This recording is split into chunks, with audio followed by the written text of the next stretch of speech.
Making your own custom keyboard is honestly more accessible than most people think. Load up Fusion, design a case, send the files, cry a little bit about the price, and boom, you have your own custom keyboard. So then what happens when you decide to mash two hobbies together, anime and keyboards? Well, one outcome is the Cosplay TKL in front of me, a memed passion project that's had its fair share of struggles, but chugging along to eventually hit group buy. It's easy enough to make a one-off keyboard for yourself, but opening it up for a group buy or even a limited buy brings about its own issues and headaches. The community support for one, albeit polarizing at times, from my perspective could definitely appreciate the blood, sweat, and tears that go into creating these projects. So the Cosplay, a board that if you've seen, you've probably read mixed reviews about. And there's a lot to digest here, whether visually with the multi-badge design, SS weight, and wave-like side profile, but also with unpacking the trials and tribulations that come along with producing a board that not everyone might see. And with any project, it's going to have its fair share of criticism, and this board is no different. It's been roasted through hell and back on Geekhack and Reddit, but in my opinion, not for the reason it deserves. The biggest flack that we're receiving is the WEEB standpoint. If tomorrow I decided I didn't want to make this a Baron themed board at all, made it something super neutral, overnight people would change their opinion completely. The most noticeable elements are the badge and weights, all based on the different characters that Marin plays in the anime. As for the top accents, they are swappable, and one touch I really like is the removable F13 weight for those that might not care too much about the peace sign. I know the most controversial aspect is the bottom side, where it's Marin's earrings, that's why, but everyone's yeah, no, we don't care from a design standpoint. Personally, I like this design choice since normally this part of the board would be blank anyways, so it's a nice contrast between the waved side profile and the dead space that would normally be here. The waves were $60 difference between doing waves or not doing waves, because every extra second of them having a CNC or laser is an extra expense. And finally, the top case has this beautiful cherry lip spanning the entire shell that just looks so satisfying. Providing a bit of context, the interview with Marin goes on for 3 hours and goes into detail explaining why there isn't a set layout, no MRQ, price, delayed timeline, but I'm going to recap some of the main points as for what's going on for the team behind the scenes.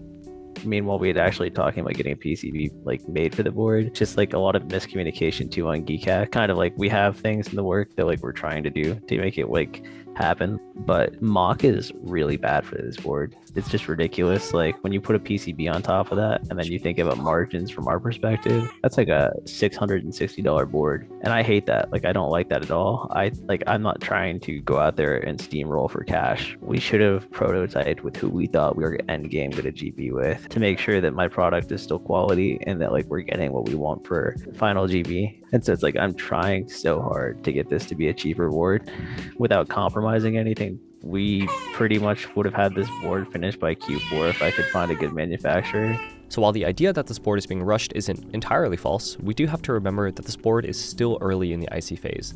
And as far as the protos that they've created so far, it's pretty premium feeling and sounding.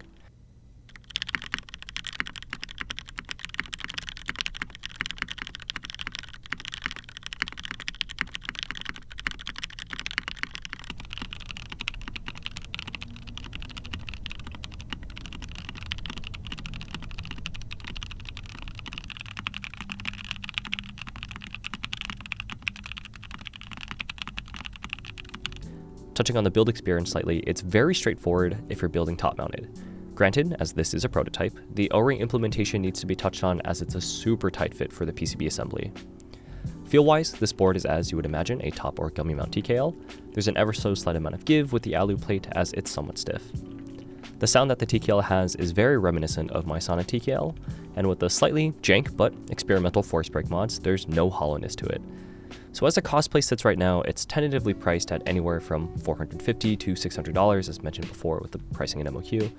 And understandably, that's a steep price to pay for a board that at the end of the day is a WEEB board with no solidified group buy details. However, putting that aside, this is just a board that's early in the stage of interest check with protos already made with different manufacturers to ensure that the team's providing the best board they can in terms of quality and value. While you can call out that this is just another top-mount gummy O-ring with a new badge and weight on it, and I'm not disagreeing with you, but at the end of the day, if you vibe with the aesthetics, sound, the feel, and if it's a price that's comfortable for you, that's all that really matters. This hobby's preference is entirely subjective, so if you are interested in following this project, you can check the links below, or just wait until something catches your fancy. But But yeah, I'm personally looking forward to seeing how this project ends and how it'll play out, but that's all I got for you guys. Let me know what you guys think of the cosplay down below, and thanks, and have a good one. Bye.